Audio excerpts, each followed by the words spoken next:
Welcome to the GSMC Financial News Podcast, the show that delves into the ups and downs of the stock market, changes in the economy, and news from the worlds of real estate and technology. From breaking news on the New York Stock Exchange, NASDAQ, or the overseas market, to updates on the bond market, if there's money to be made, we've got you covered.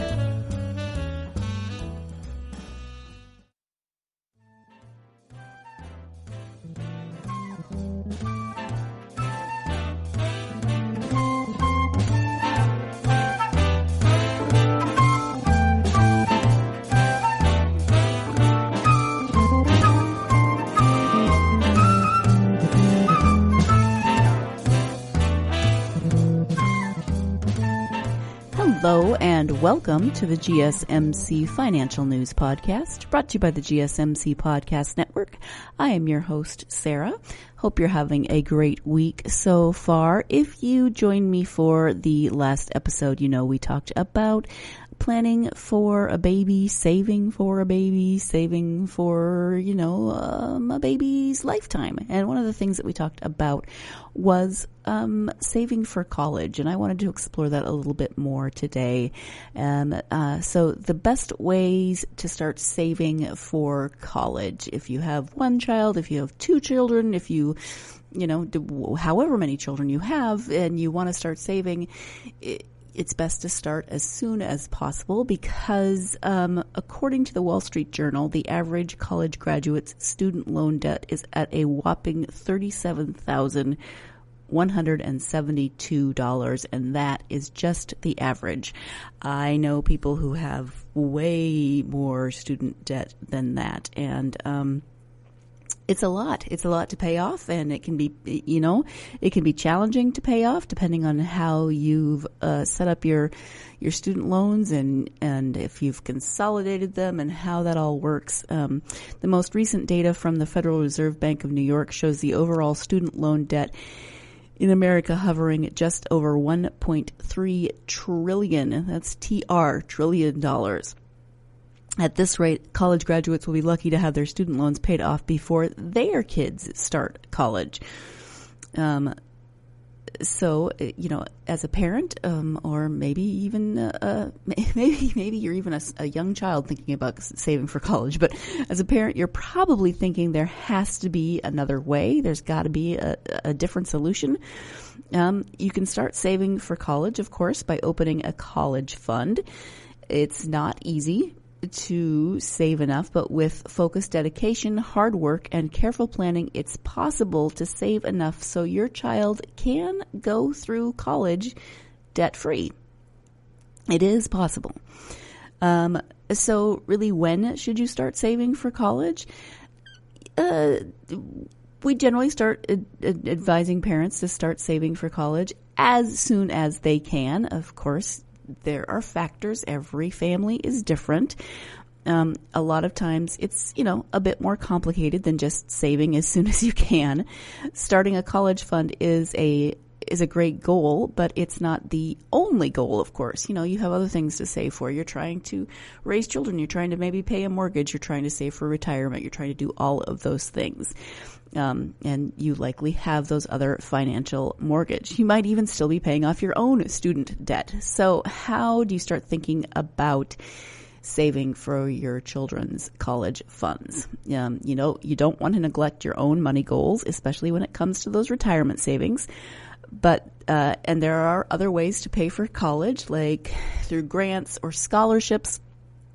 Bottom line, though, you need to take care of your future as well.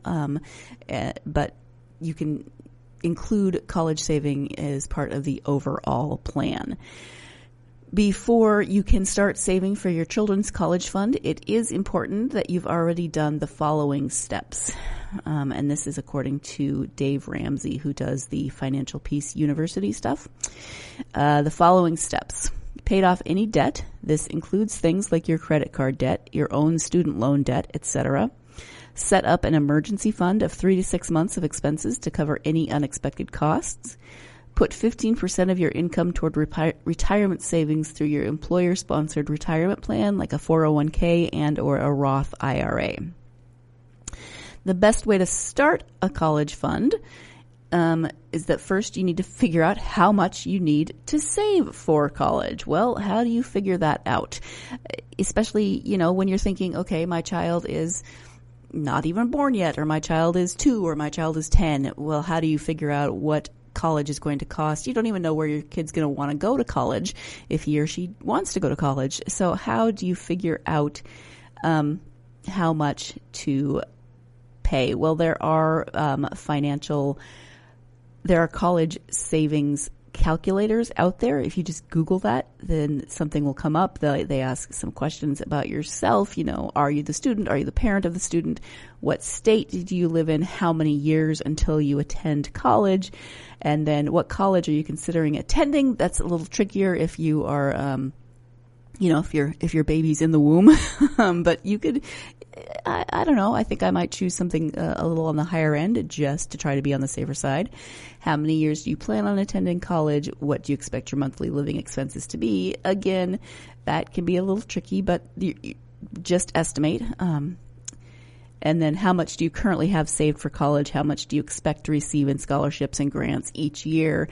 And these are some questions that are a little hard to answer, but depending on where you are in the process. But that's one example of a college savings calculator, and you can look those up and see if it gives you an idea of how much you need to save. So this article recommends saving for your children's college using the following 3 tax-favored plans. The first one is an education savings account, ESA, or an education IRA. An ESA, that education savings account, allows you to save $2,000 after tax per year per child, plus it grows tax-free.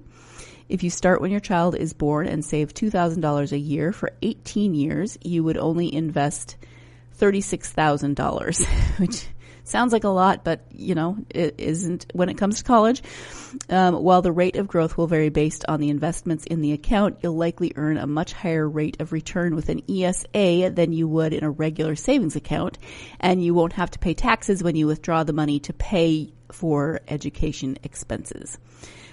Why they like it: variety of investment options, and it grows tax-free. Why they don't like it: you must be within the income limit to qualify. Qualifications are limited to that $2,000 per year, and the amount must be used by the beneficiary by age 30. So that is the first option. The second option is a 529 plan, which we talked about in the last episode. If you want to save more for your children's college education, or if you don't meet the income limits for an ESA, then a 529 plan could be a better option. Look for a 529 plan that allows you to choose the funds you invest in through the account. You want to be careful about using a 529 plan that would freeze your options or automatically change your investments based on the age of your child. The right 529 plan will also give you the option to change the beneficiary to another family member. That's helpful. So if your firstborn decides not to go the college route, you can still use the funds you saved for the next kid in line. You don't just have that money sitting there. I don't know. I don't even know what you do at that point if you can't change it. Why they like it: it has higher contribution rates, which vary by state, but generally you can contribute up to $300,000. Most of the time there aren't any limits or restrictions based on age, and it grows tax-free. Why they don't like it: restrictions may apply if you choose to transfer your 529 plan funds to another child.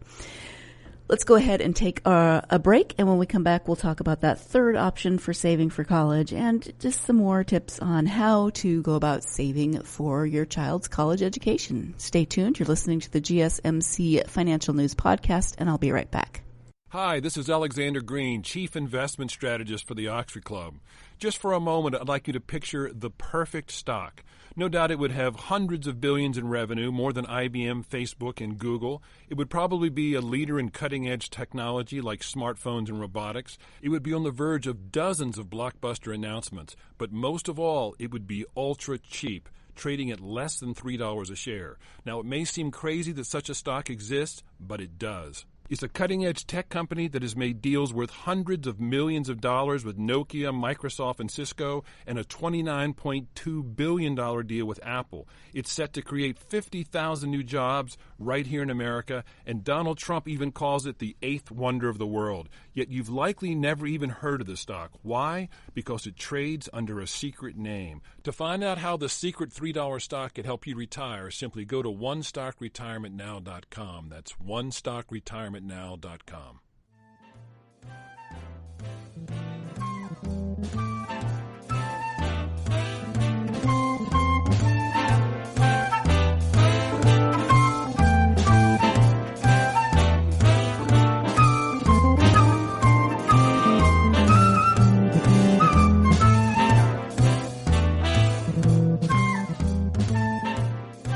Welcome back to the GSMC Financial News Podcast. We are talking today about saving for college. And the third option listed in this article from Dave Ramsey is a UTMA or UGMA, which is a Uniform Transfer / Gift, that's the T or the G, to Minors Act. So Uniform Transfer or Uniform Gift to Minors Act. And UTMA / UGMA differs from ESAs and 529 plans in how they aren't designed just for education savings. The account is in the child's name that is controlled by a custodian, usually a parent or godparent. This person manages the account until the child reaches the age of 21. At age 21 or age 18 for the Uniform Gift to Minors Act, control of the account transfers to the child to use any way they choose. Why they like it. Funds can be used for more than just college expenses, tax advantages for the contributor, and then here's why they don't like it. The beneficiary can use money however they choose once of legal age to pay for college or a sports car, depending on, you never know.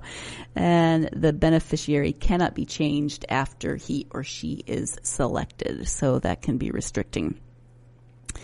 Now, of course, parents aren't the only ones that have to worry about college costs. Depending on your situation, you may be able to help with all of those college costs, or you may be able to help with some, but often college students need to figure out ways to contribute to that as well.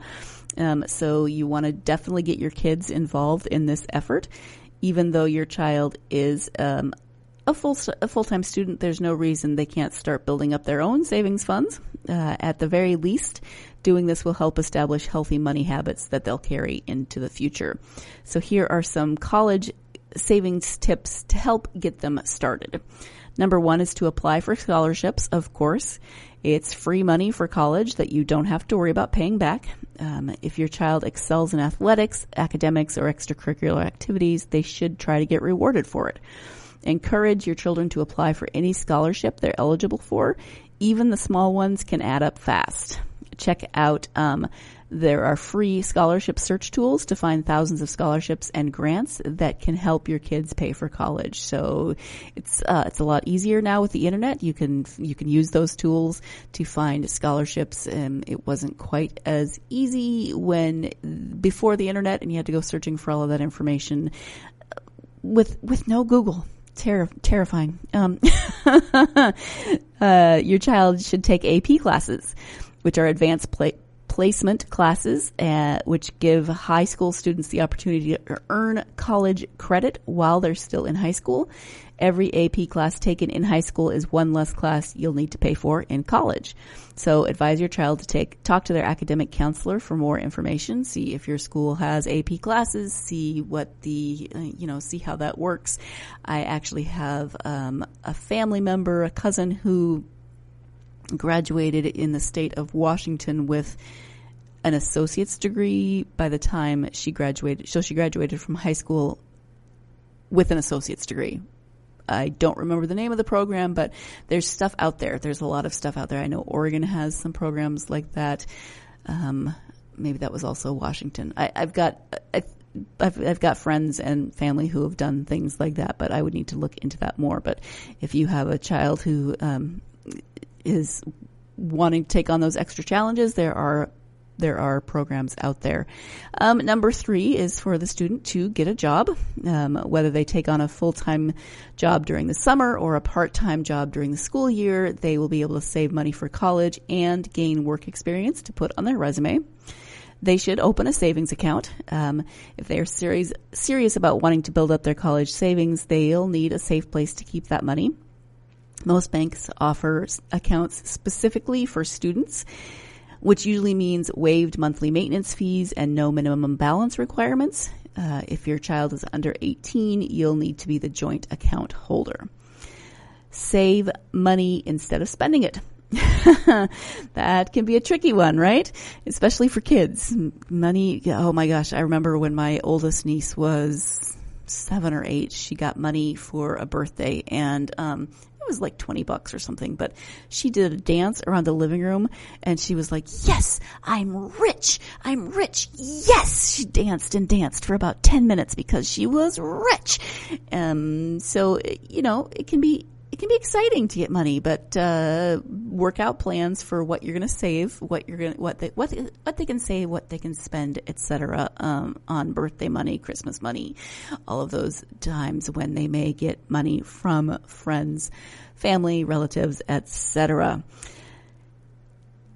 It's never, of course, too early to start thinking about that college savings plan. Whether your child is a teenager or a toddler, you need to be thinking about these things. Whatever age your child is, the best time to start thinking about saving for college is, in fact, now. So you need to have a plan in place. Like everything else financial, you need to have a plan in place. Making the right plan for your children's future starts with knowing all of your options. And there are, of course, lots and lots of tools out there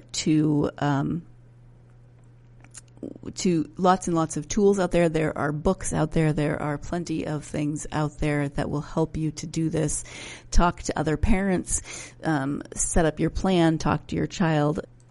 Just start making your plan, start taking those steps. We're going to take another break, and when we come back, we'll talk a little bit about how to save money in college. Stay tuned. You're listening to the GSMC Financial News Podcast, and I will be right back. Do you work in the world of marketing and advertising? Are you a media buyer or the owner of an agency? Have you been looking for a podcast to help stay on top of all the goings-on of those worlds? The GSMC Marketing News Podcast is dedicated to keeping you up to date on all things concerning marketing and advertising. Get the latest marketing news, from what major businesses have planned for the coming year to the newest trends in advertising, from podcasts, digital and streaming, to the old standbys of radio, television, and billboards. The GSMC Marketing News Podcast has you covered, whether you're a marketing agent or a business trying to expand your brand.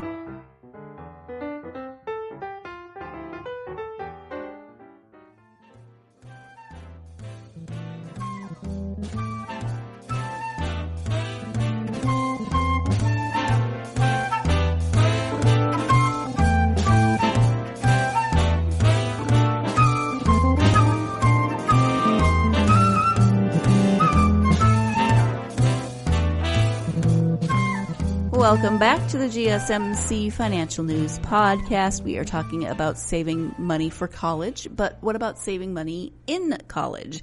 It can be a lean time. You hear stories about eating nothing but ramen.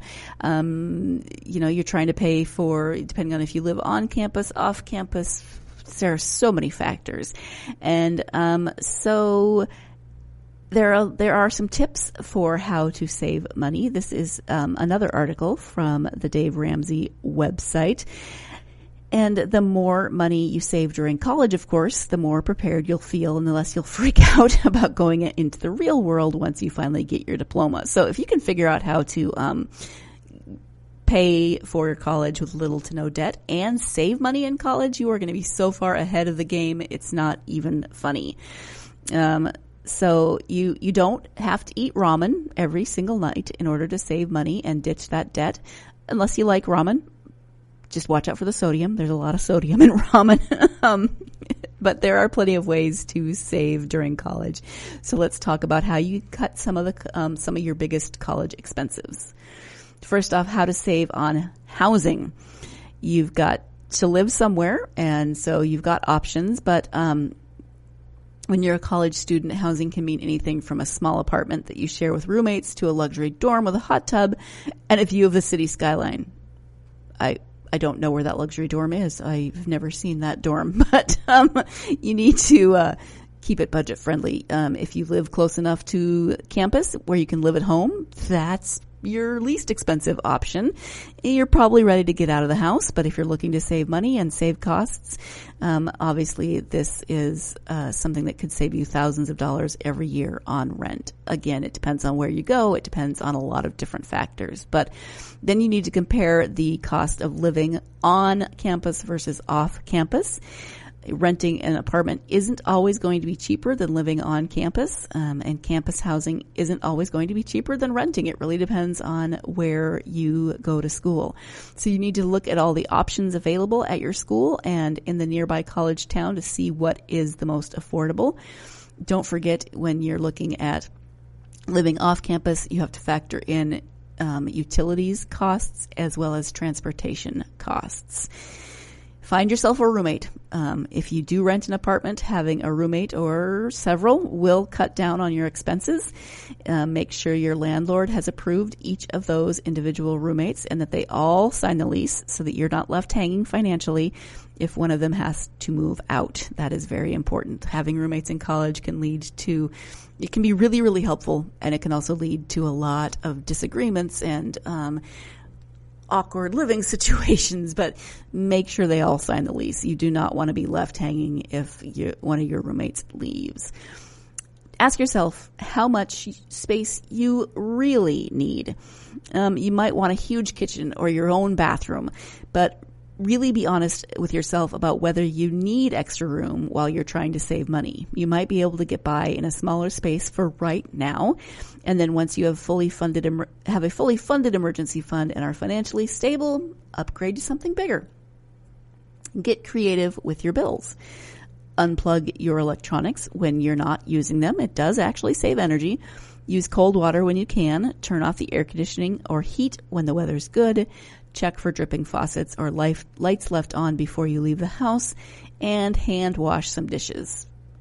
Some apartments have dishwashers, some don't, so you may be hand washing dishes anyway. Here's how to save money on food. It can be pricey, but you don't have to, again, eat nothing but ramen or other cheap processed foods if you can make some wise choices. So split food costs with your roommates. You can save a ton if you go in for groceries, actually groceries, not just processed food, especially if you buy in bulk. You could go to the grocery store together, you can cook together, and you can get some solid roomy buddy time. Hopefully you like your roommates. That's really key to any roommate situation. Be strategic about eating out. It is okay to eat out every once in a while when you are trying to save money, but constantly eating out, constantly, going to the bar and then going to eat waffles at 2 a.m. can add up. Especially going to the bar. Watch those bar tabs. If you're trying to save money, that's somewhere you can definitely save money. But budget the amount of money that you can spend on eating out every month. That does include things like, you're hanging out with friends at the bar or the club and your morning latte or coffee. Budget that. It can add up quickly. Once you spend that money, then it's gone. You have to be disciplined about not going over your budget. Be smart about your meal plan. Meal plan costs, vary depending on the school. Cheaper ones can be about $1,000 per semester, but some can be 3 times that or more. Some colleges might make you get a meal plan for your freshman year, so if you have to have one, make sure you actually use it. But if you don't have to have one, meal prepping and making food from scratch are your best friends. If you're trying to save costs when you're meal prepping, you can buy generic. There's all kinds of budgeting ways that you can save money on food. Meal prepping really does work. You have to have the space for meal prepping. So if you have a dorm size refrigerator, meal prepping is not your friend. But if you've got enough space for meal prepping, it can really help you save money. Here's how to save money on tuition and supplies, which can be a lot. Books are insane. Books were insane when I went to college 8 billion years ago, and they have just gotten crazier. But you can save money. There are more options now than when I was in college. You can buy textbooks on Amazon or at a used bookstore instead of at the campus bookstore. You can get used books at the campus bookstore sometimes, but do your research and see and do some cost comparisons. You probably won't find all of your required reading at those cheaper places, but even if you do have to use the campus bookstore, they often will give you the option to rent instead of to buy. I did not have that option in college, but definitely go with renting if you do that. And, you may think you want to keep all your textbooks. You're really not going to open most of them. There may be a few that you want to keep that you will actually use in the future, but it's not as many as you might think. Another way to save is to take classes at a community college first. So do a 2-year degree at a community college and then go on to a 4-year college. You can save a lot on tuition by doing your general ed credits at a community college and then heading off to your school of choice. The price difference is really amazing. Make sure, though, that your credits are going to transfer. You need to make sure that every state has different rules on what will transfer to which colleges. So make sure that your credits will transfer. You don't want to go and do 2 years and spend money and then not have those credits to transfer.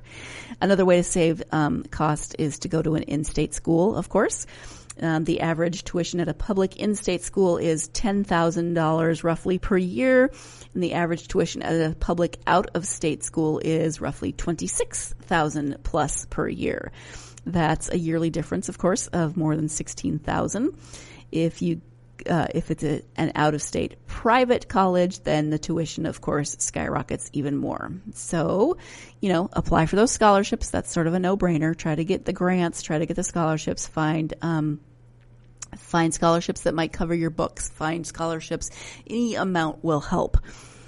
And then, in terms of how to save money on transportation, depending on where you live, use public transportation, ride a bike, carpool, walk, do all of those things. You don't have to drive everywhere. In fact, driving on campus can be a pain in the rear, and it can be expensive to have to get the parking pass. Finding parking can be a giant pain in the rear. So do all of those things.